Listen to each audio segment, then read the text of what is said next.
Perkenalkan, nama saya Nurul Amania daripada absen 18.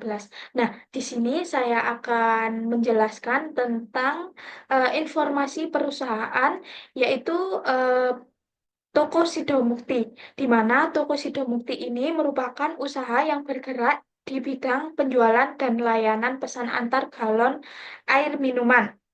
Usaha ini berdiri sejak tahun 2011 dan berlokasi di Jalan Gria Santa Eksekutif di Jatimulyo, Kecamatan Lowokwaru, Kota Malang. Lokasi tersebut sangat dekat dan strategis dengan area masyarakat, sehingga masyarakat dapat mendapatkan air minum yang bersih dan praktis dengan mudah.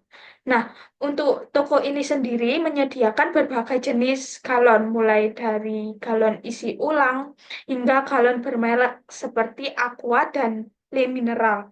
Selain itu, toko ini juga menjual langsung di toko.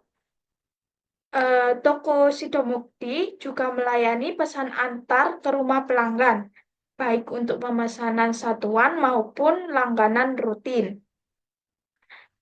Nah, Toko Sidomukti memberikan layanan yang cepat, harga terjangkau, dan berkualitas air yang terjamin.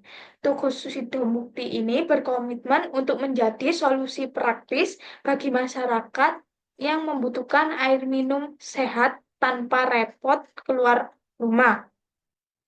Nah, selanjutnya yaitu sejarah dari toko Sidomukti ini. Untuk sejarahnya sendiri, seperti yang saya bilang tadi, bahwa toko ini berdiri sejak tahun 2011, di mana dari pengalaman sederhana yang dialami oleh Pak Rian sendiri, yaitu pemilik usaha toko Sidomukti ini yang memiliki anak kos. Suatu ketika, salah satu anak kos tersebut membutuhkan air galon pada malam hari. Nah, melihat kondisi tersebut, Pak Rian dengan inisiatif pribadi meminjamkan galon miliknya untuk membantu. Berawal dari satu anak kos yang membutuhkan galon, eh, menjadi beberapa anak kos lainnya pun turut bertanya kepada Pak Rian, apakah masih tersedia persediaan galon. Dari kejadian tersebut, Pak Rian menyadari bahwa kebutuhan galon di lingkungan kos bersifat rutin dan seringkali muncul pada waktu-waktu yang tidak terduga. Dari kondisi tersebut, Pak Rian melihat bahwa adanya peluang usaha, sehingga Pak Rian memutuskan untuk membuka usaha air galon guna memberikan kemudahan bagi anak kos dan masyarakat sekitar dalam memenuhi kebutuhan air minum mereka. Nah, ini merupakan produk-produk dari toko Sidomukti.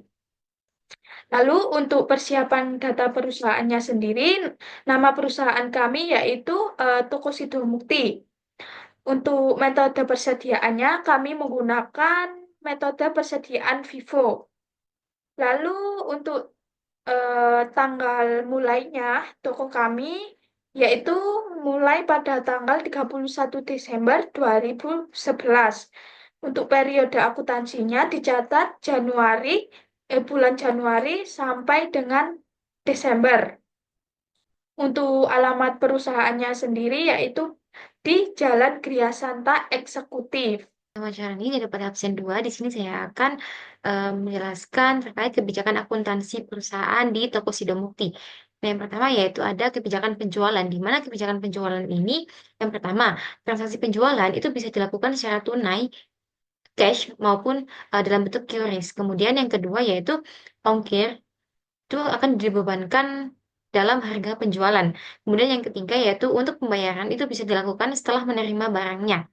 Kemudian yang keempat, untuk galon itu bisa diantar langsung ke tempat pemesanan oleh penjual. Kemudian yang kelima yaitu pendapatan penjualan bisa diakui ketika barang itu telah diserahkan kepada pelanggan. Dan yang terakhir yaitu apabila terjadi return penjualan, maka return tersebut dianggap sebagai pengurangan pendapatan. Kemudian untuk kebijakan yang kedua yaitu ada kebijakan pembelian, di mana transaksi pembelian kepada pemasok itu harus dibayar secara tunai dan tidak diperbolehkan membayar secara kredit. Kemudian yang kedua yaitu untuk barang yang rusak, bocor, atau tidak sesuai dengan pemesanan dicatat sebagai retur pembelian. Yang ketiga, perusahaan bisa menghubungi pemasok dengan menggunakan WhatsApp. Yang keempat, pembelian barang dilakukan setiap hari apabila salah satu produk itu mengalami kehabisan stok. Kemudian yang keempat yaitu yang kelima yaitu pembayaran atas pembelian di atas 1 juta itu dibayar menggunakan transfer. Dan yang keenam yaitu semua transaksi pembelian didukung oleh bukti nota pembelian. Kemudian untuk kebijakan selanjutnya yaitu ada kebijakan persediaan, di mana persediaan ini dicatat dengan metode perpetual dan metode penilaian persediaan menggunakan metode FIFO yaitu first in first out. Yang kedua yaitu persediaan galon diakui sebesar harga perolehannya. Kemudian persediaan toko ini meliputi air isi ulang, galon kosong, serta perlengkapan seperti tisu galon. Kemudian untuk kebijakan di beban itu yang pertama beban gaji itu dibayarkan sebulan sekali setiap akhir bulan. Kemudian jenis beban yang dicatat meliputi beban listrik, beban gaji, dan juga beban kendaraan. Yang ketiga yaitu beban dicatat rutin setiap sebulan sekali. Yang terakhir yaitu untuk sistem gaji, owner ini menggaji dirinya sendiri. Jadi di toko Sido Mukti ini tidak memperkerjakan pegawai, melainkan pemilik toko sendiri yang akan menghandle semua pesanan galon yang masuk. Assalamualaikum warahmatullahi wabarakatuh. Perkenalkan nama saya Nahdlatul Mauriska dari absen 15. Di sini saya akan menjelaskan beberapa transaksi yang ada di UMKM Toko Sidomukti. Yang pertama di sini ada transaksi tanggal 8 November 2025. Perusahaan menerima dan sekaligus mengirimkan pesanan ke Lalapan Pispas atas kebutuhan stok air minum untuk usaha makanannya. Atas pesanan tersebut, Lalapan Pispas langsung membayar secara tunai melalui kas kecil IDR dengan rincian sebagai berikut. Jadi, untuk pengaplikasian terhadap akurat kita bisa menggunakan fitur faktur dikarenakan di sini ada kata-kata menerima dan sekaligus mengirimkan. Jadi kita bisa menggunakan faktur, lalu kita proses pembayaran yaitu secara tunai melalui kas kecil IDR. Selanjutnya, ada transaksi kedua, yaitu di tanggal 8 November juga 2025.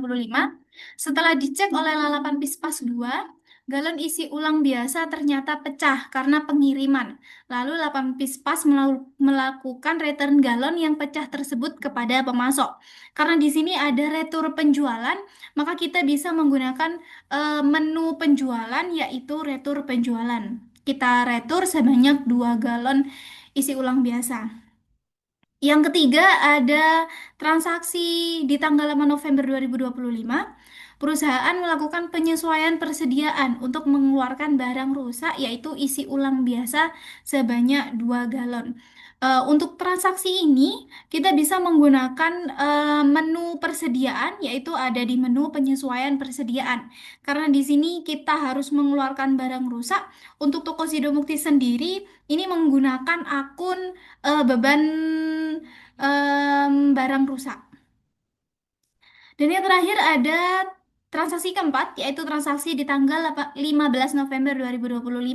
Toko Sidomukti mengadakan paket bundling bernama November 1 dengan rincian satu paket bundling, 1 galon le mineral, dan 1 galon fit. Nah, untuk harganya adalah 63.000 per paket. Jadi untuk membuat paket bundling tersendiri, kita bisa menggunakan fitur di barang dan jasa, yaitu kita membuat barang baru yaitu bernama November 1. Saya Nahdlatul Mauriska, absen 15. Di sini saya akan menjelaskan laporan laba rugi untuk perusahaan atau UMKM Toko Sidomukti.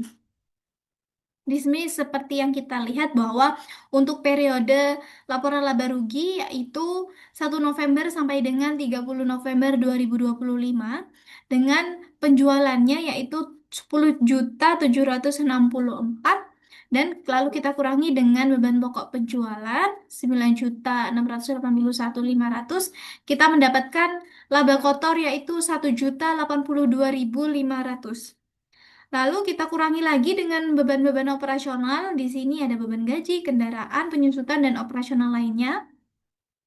Kita kurangi, lalu kita mendapatkan pendapatan operasional yaitu minus di 1.889.166 sekian. Lalu kita akan tambahkan atau kurangkan dengan pendapatan atau beban operasional. Dikarenakan di sini beban operasional nol, maka kita tambahkan dengan pendapatan operasional yaitu 120. Maka Toko Sidomukti ini untuk bulan November mengalami kerugian, rugi bersih yaitu di angka 1.769. Sebagai kesimpulan bahwa terkait dengan laporan laba rugi toko Sidomukti ini harus melakukan evaluasi terhadap kalau misal kita lihat di beban operasionalnya ya, dievaluasi misal terkait beban gaji atau beban kendaraan mungkin bisa dikurangi dan juga terkait penjualannya. Kalau misal toko Sidomukti ingin mendapatkan keuntungan, maka penjualannya harus ditingkatkan. Kita akan mencari BEP toko Sidomukti agar tidak mengalami kerugian ataupun keuntungan.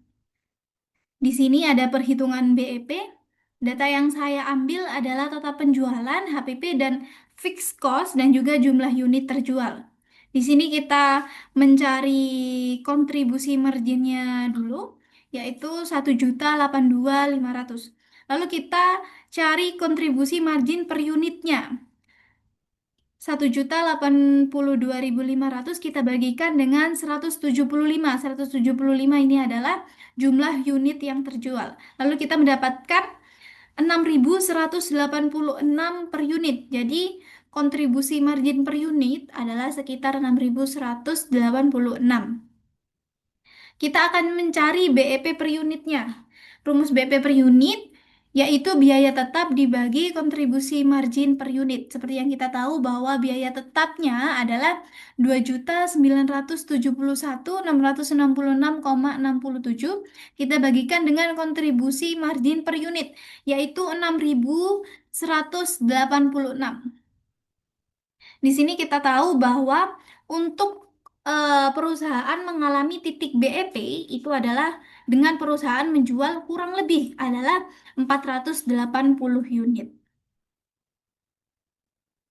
Jadi, kalau misal toko Sidomukti ingin meraih keuntungan, tidak mengalami kerugian seperti laporan laba rugi di bulan November, maka minimal toko Sidomukti harus menjual persediaannya sebesar 480 unit per bulan.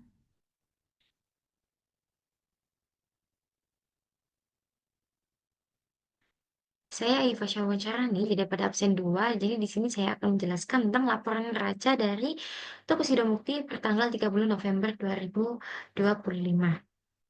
Nah, neraca toko Sidomukti per tanggal 30 November 2025 ini menunjukkan bahwa total aset ini sebesar 970.815.166,67 rupiah. Nah, aset perusahaan ini diawali dengan aset lancar yang berjumlah 27.923.500 rupiah yang terdiri dari kas dan juga setara kas itu sebesar 26.276.500 rupiah, piutang usaha yang masih bernilai nol, dan persediaan barang dagang sebesar 1.647.000.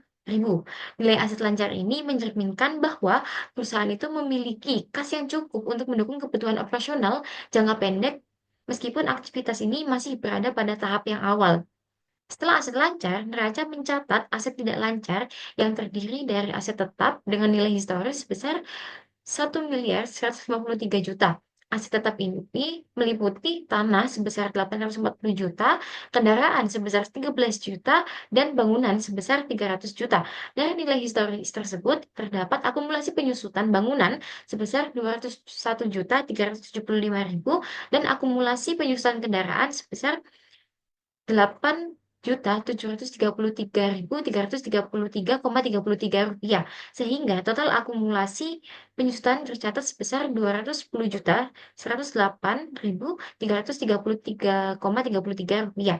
Nah, setelah dikurangi akumulasi penyusutan, jumlah aset tidak lancar perusahaan ini menjadi 942.891.666,67 rupiah.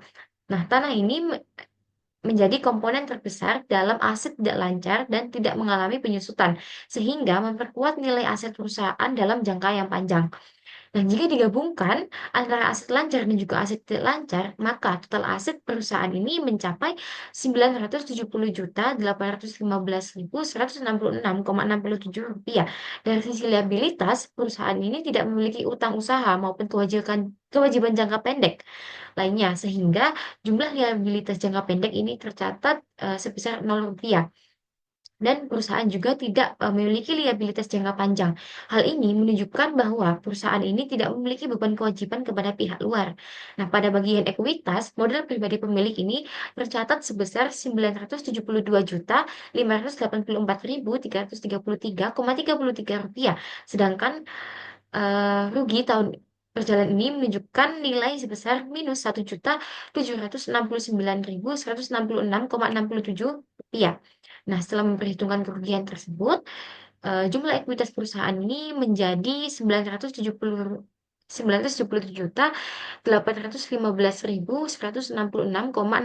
rupiah yang sekaligus sama dengan total aset perusahaan. Nah, secara keseluruhan, neraca ini menunjukkan bahwa struktur keuangan toko Sidomukti sangat kuat karena seluruh aset dibiayai oleh modal sendiri tanpa adanya utang. Meskipun pada periode awal operasional ini perusahaan masih mengalami kerugian sebesar minus 1.769.167 rupiah. Amania daripada absen 18.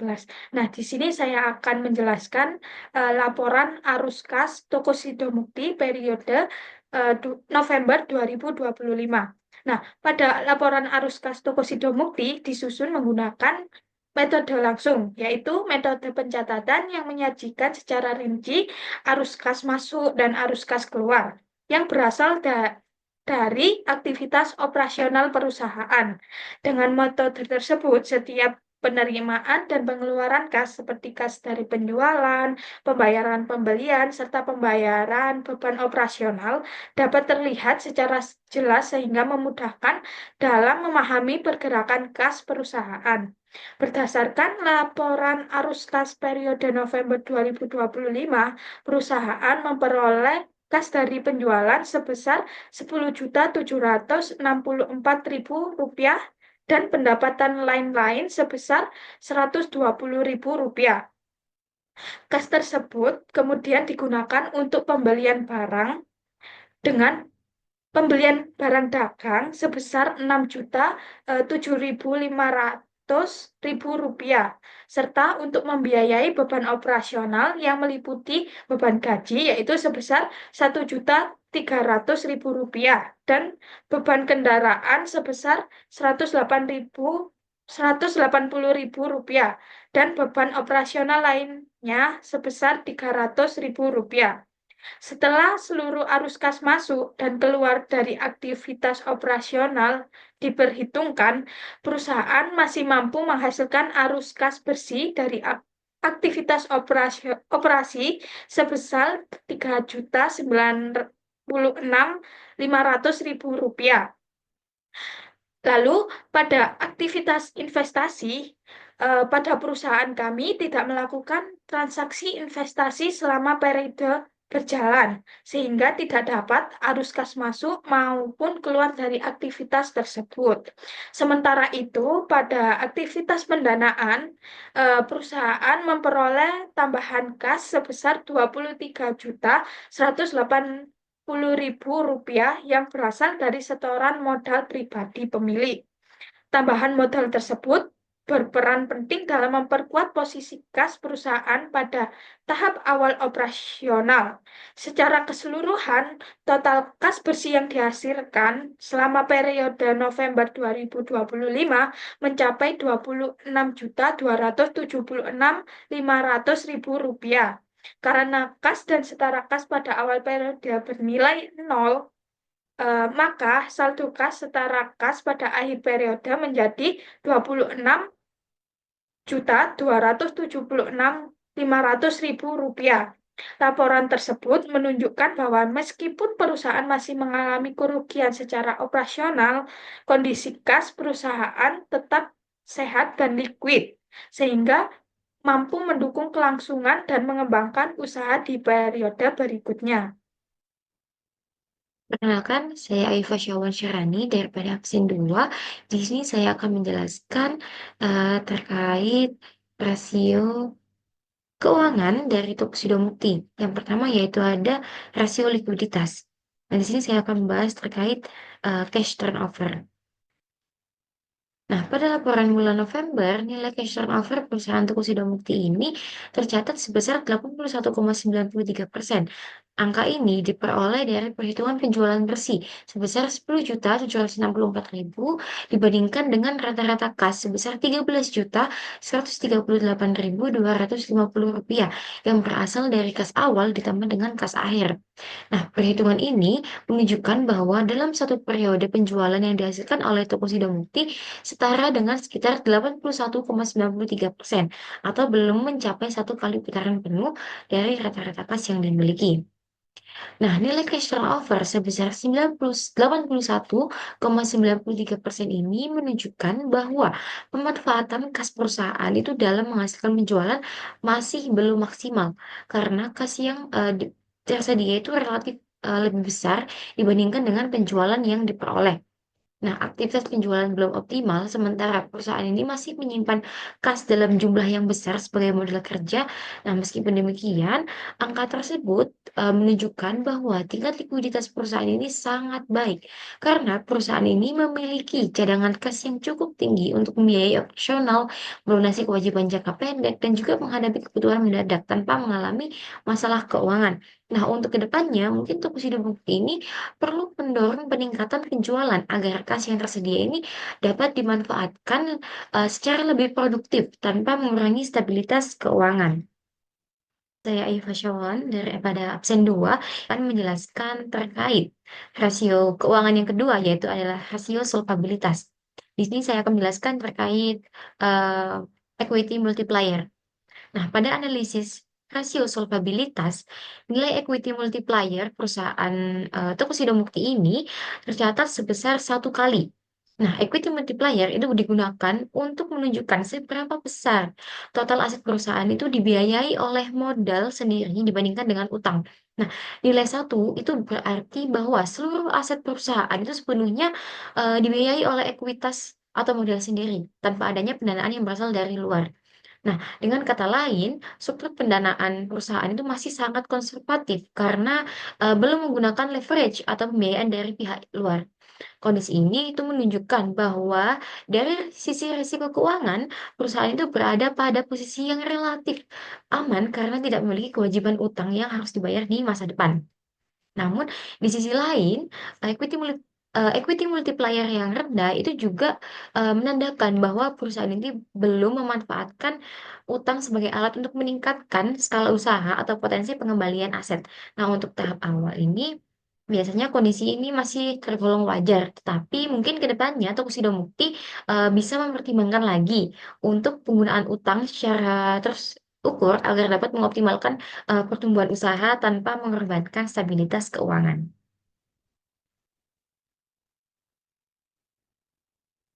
Wabarakatuh. Perkenalkan nama saya Nahdlatul Mauriska, absen 15. Di sini saya akan menjelaskan tentang rasio keuangan Tokopedia Mukti.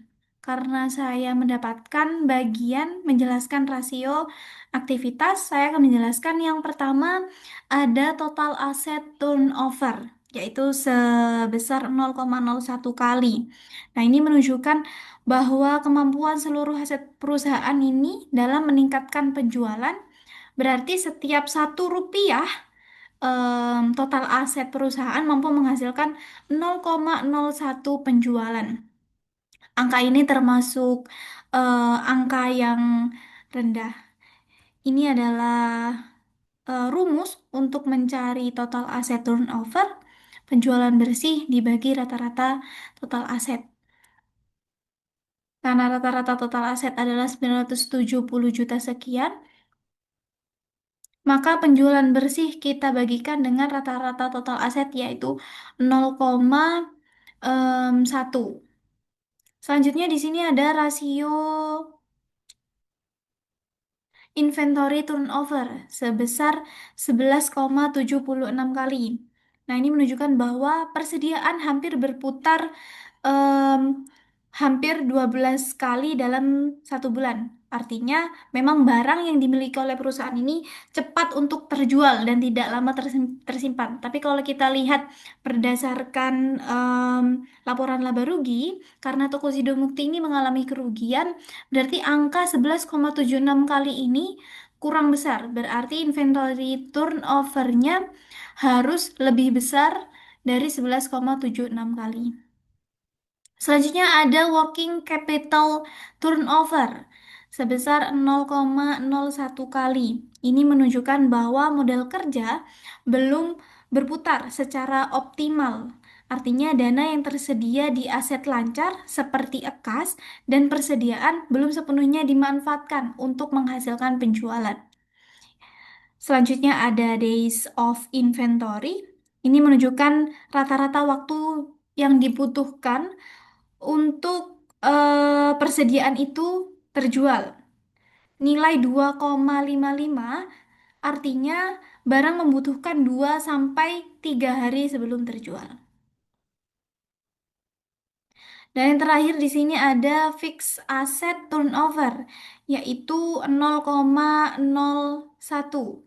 Ini mengukur seberapa efektif aset tetap digunakan untuk menghasilkan penjualan. Nilai 0,01 ini berarti bahwa aset tetap seperti bangunan dan kendaraan belum memberikan kontribusi signifikan terhadap pendapatan.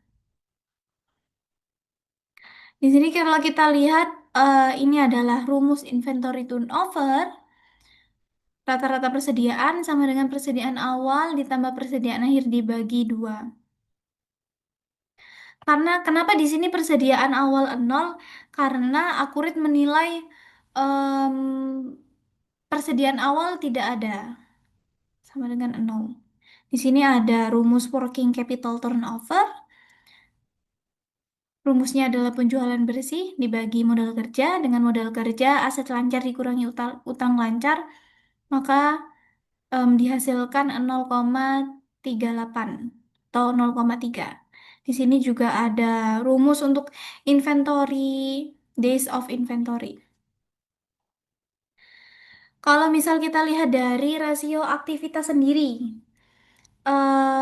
yang perlu kita tingkatkan adalah volume yang pertama adalah volume penjualan agar aset dan model kerja. Seperti yang kita tahu ya bahwa untuk total aset turnover-nya rendah di angka 0,01 dan juga working capital dan fixed asset turnover-nya juga rendah di range em, 0,01 juga ini. Jadi sebaiknya toko Sidomukti perlu untuk meningkatkan volume penjualan. Yang kedua adalah aset tetap sebaiknya mulai dioptimalkan untuk mendukung aktivitas operasional dan penjualan. Kalau misal kita lihat di toko Sudomukti sendiri, untuk aset tetap ini hanya memiliki bangunan, tanah, dan kendaraan.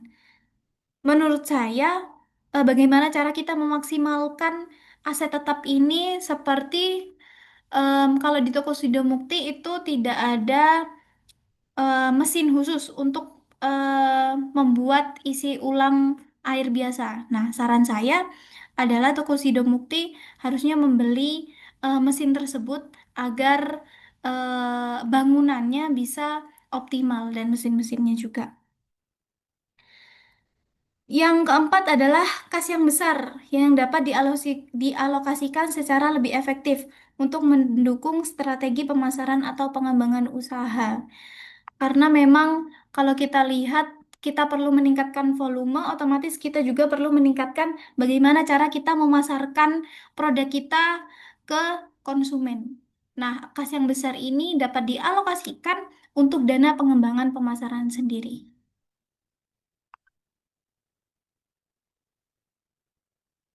Eh, Perkenalkan, nama saya Nurul Amania daripada absen 18.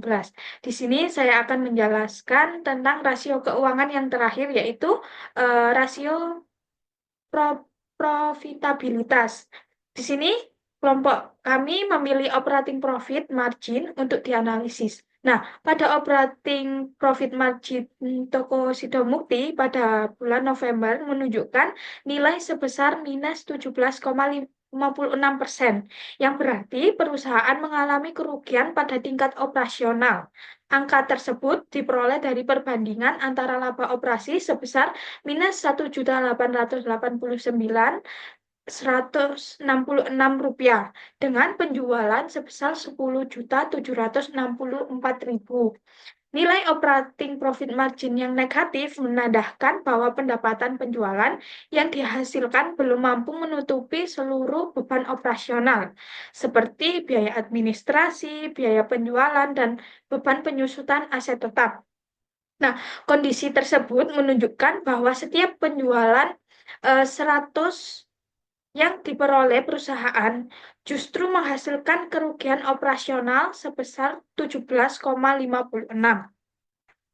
Kerugian operasional tersebut itu sangat wajar terjadi karena perusahaan masih berada pada tahap awal operasional, sehingga biaya tetap dan biaya awal sudah harus dikeluarkan sejak awal usaha berjalan.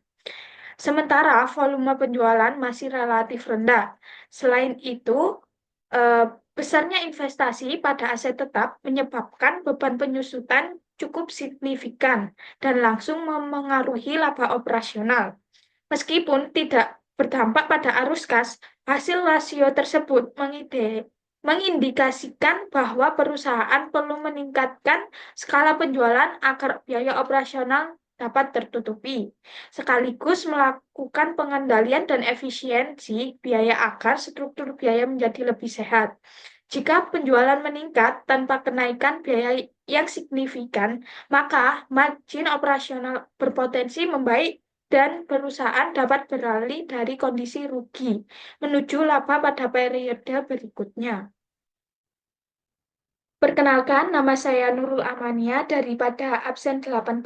Nah, di sini saya akan memberikan penjelasan apa saja kendala-kendala yang kami alami pada saat penginputan data. Nah, dalam pelaksanaan proyek penyusunan laporan keuangan UMKM Toko Sidomukti menggunakan aplikasi Accurate, terdapat beberapa kendala yang kami hadapi. Nah, untuk kendala pertama yang kami hadapi yaitu tidak lengkapnya data keuangan yang diberikan oleh UMKM, sehingga beberapa informasi pendukung tidak tersedia secara rinci.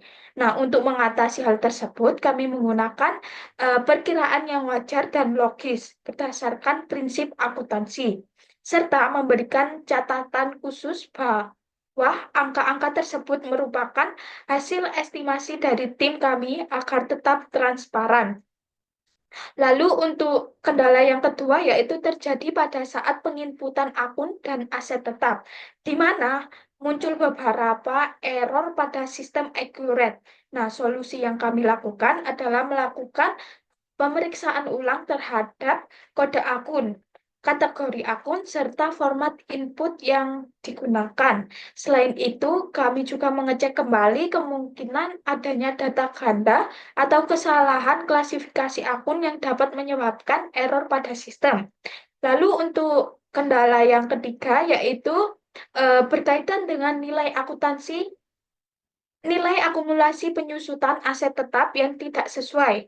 Nah, untuk mengatasi masalah tersebut, kami melakukan pengecekan ulang terhadap harga perolehan aset, umur manfaat, serta metode penyusutan yang kami gunakan, seperti metode garis lurus.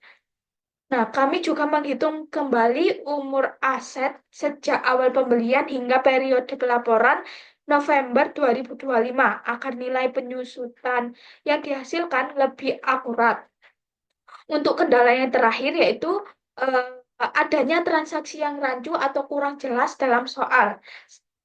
Nah, solusi yang kami ambil adalah dengan mengganti atau menyesuaikan transaksi tersebut, namun tetap menjaga kesesuaian dengan konteks dan tujuan transaksi sebelumnya, sehingga tidak mengubah substansi soal laporan keuangan yang dihasilkan tetap relevan.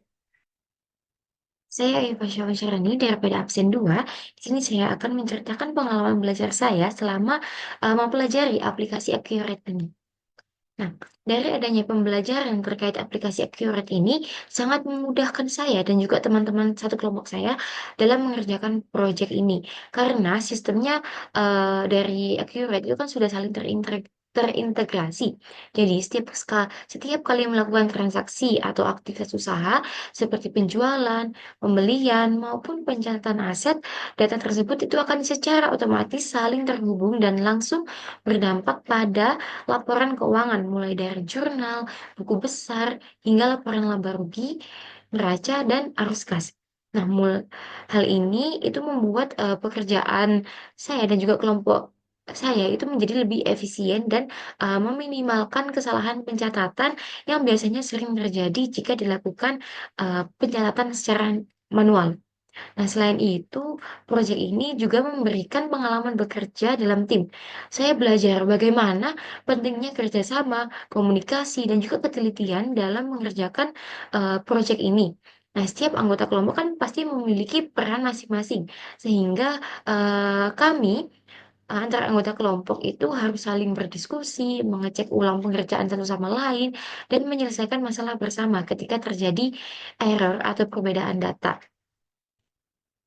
Perkenalkan, nama saya Nadatul Mauriska dari absen 15. Di sini saya akan menjelaskan apa saja pengalaman belajar yang saya dapatkan em, melalui proyek atau dengan mengerjakan proyek akurat ini gitu.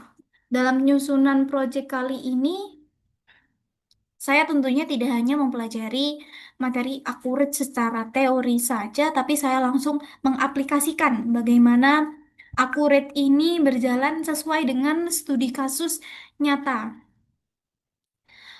Misalnya melalui proses membaca, yang pertama mengumpulkan data, kita ke UMKM, terus proses membaca, menganalisis kasus, juga saya harus melakukan pencatatan jurnal hingga menyusun laporan keuangan. Jadi saya lebih memahami bagaimana alur transaksi usaha secara menyeluruh dengan pencatatan akuntansi. Penggunaan akurat juga menurut saya sangat-sangat membantu saya memahami bagaimana sistem akuntansi ini bekerja berbasis software gitu. Mulai dari praktik, terus mulai dari impor data, impor akun melalui impor hutang piutang. Selain itu, karena pengerjaan akurat ini berkelompok, ini tentunya melatih saya untuk lebih teliti bagaimana cara saya harus bekerja sama dengan rekan yang lainnya dan kemampuan komunikasi saya. Saya Nurul Amania daripada absen 18. Nah, di sini saya akan memberikan pengalaman apa saja yang saya pengalaman apa saja yang saya dapatkan pada saat belajar Acuret. Nah, melalui proyek ini saya memperoleh pengalaman belajar yang membantu saya memahami proses pencatatan keuangan secara lebih sistematis. Setiap transaksi dicatat secara berurutan sehingga hubungan antara transaksi dan laporan keuangan dapat terlihat dengan jelas. Nah, kegiatan ini melatih saya untuk lebih teliti dan mencatat data agar sesuai dengan kondisi sebenarnya. Nah, untuk selain itu, proyek ini meningkatkan pemahaman saya tentang pentingnya ketepatan dalam menyajikan informasi keuangan keuangan. Nah, saya juga belajar bahwa kesalahan kecil dalam pencatatan dapat berdampak pada keseluruhan laporan, sehingga eh, diperlukan pengecekan data secara cermat dan bertanggung jawab.